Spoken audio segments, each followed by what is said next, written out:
सरकार का हिस्सा। बिहार चुनाव से पहले ये क्या बोल गए प्रशांत किशोर, जातिगत जनगणना पर दिया करारा जवाब। जरूरतमंद के लिए कानूनी सहायता चैरिटी नहीं। सीजेआई गवई ने बताया देश में लीगल एड की भूमिका क्यों अहम। सेना के त्रिशूल के बाद भारत का नया टारगेट, श्रीलंका के साथ मिलकर करने जा रहा बड़ा काम। पूर्वोत्तर क्षेत्र भारत की सीमा ही नहीं बल्कि देश का अग्रिम चेहरा। पीएम मोदी ने क्यों कही ये बात? पाकिस्तान से उसी भाषा में बात जो वह समझता है।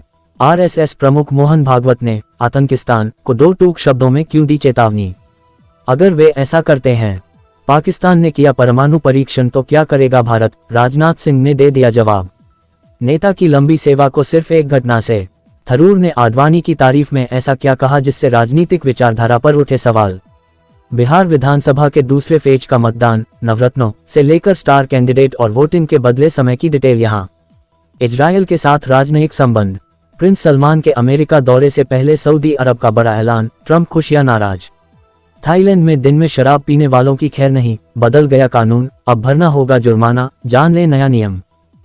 मैं CA Shri Narayan Khemka, age 88 years.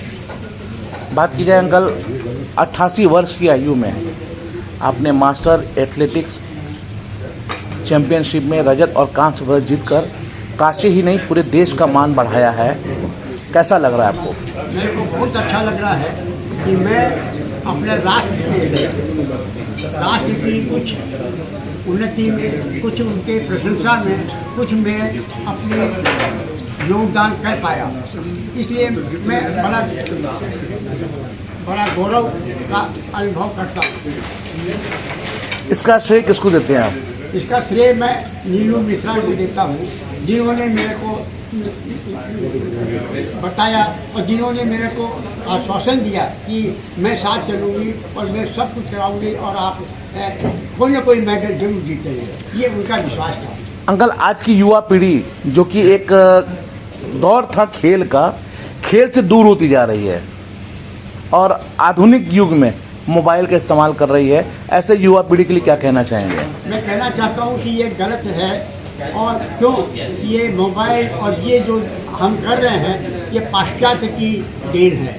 हमको अपनी संस्कृति, जिसके अपने भारतीय संस्कृति है जिसमें खेल और एक इस राष्ट्र के प्रति भावना का बड़ा इसमें जरूरी है अपने भारतीय संस्कृति में, वो हम लोग भूलते जा रहे हैं। उनके मेरी प्रार्थना है कि हम लोग अपने भारतीय संस्कृति के आधार पर अपने संस्कारों पे चलें और जो पद्धति, जो पश्चिम सभ्यता, जिसका कोई अभी आधार नहीं है, उसको हम अपनाते जा रहे हैं। ये गलत बात है, उसको नहीं करना चाहिए। हमारा जो विश्व गुरु पहले रहा है, वो विश्व गुरु बनने के बाद हमको भारतीय संस्कृति और संस्कार अपनाना ही पड़ेगा।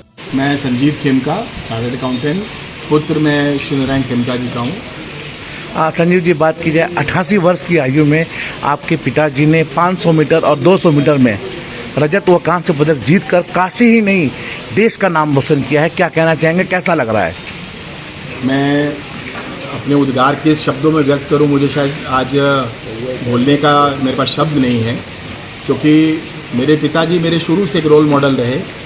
आज 88 वर्ष के हैं, मैं उनको आज 50-60 साल से देख रहा हूं। उन्होंने शहर के लिए और समाज के लिए अपनी जो उन्होंने निष्ठा और सेवा दी है, मैं उसका कुछ चर्चा नहीं कर सकता आज। पर आज उन्होंने जब ये एक नीलू मिश्रा जी के थ्रू एक प्रपोजल आया कि अंकल, उन्होंने पहला इनको फ़ोन किया इंडिया में, चेन्नई में एशियन एथलेटिक्स से 13 साल बाद, जो कि हमेशा विदेश में रहती है, और मैं चाहती हूँ कि आप चलें उसमें। और आपको ये विश्वास नहीं होगा कि उन्होंने एक लाइन में कहा कि मैं पक्का चलूँगा, क्योंकि ये 88 वर्ष का आदमी को इतना एक कॉन्फिडेंस होना और विल पावर कि वो कहे कि मैं प्रतियोगिता में जाऊंगा, जिसमें पूरे एशिया से लोग आ रहे हैं, धावक, अंतर्राष्ट्रीय धावक, जो पेशेवर से धावक हैं। मेरे पिताजी सीए हैं, चार्टर्ड अकाउंटेंट हैं, बही खाता करते हैं, उनको दौड़ने और रेस से कोई मतलब नहीं है, फिर भी उनका जज्बा था, मनोबल था, जो आज उनको इस पे पहुँचाया। और आज हम आपके सामने हैं कि वो आज उसमें पार्टिसिपेट किए और आज 2 रेस में वो सिल्वर और राष्ट्र के लिए उन्होंने नाम किया, काशी का नाम बढ़ाया। मैं सचमुच अभिभूत हूँ और मैं नमन करता हूँ ऐसे, और मैं ईश्वर का मैं नमन करता हूँ कि मैं उनका आज पुत्र हूँ। ठीक।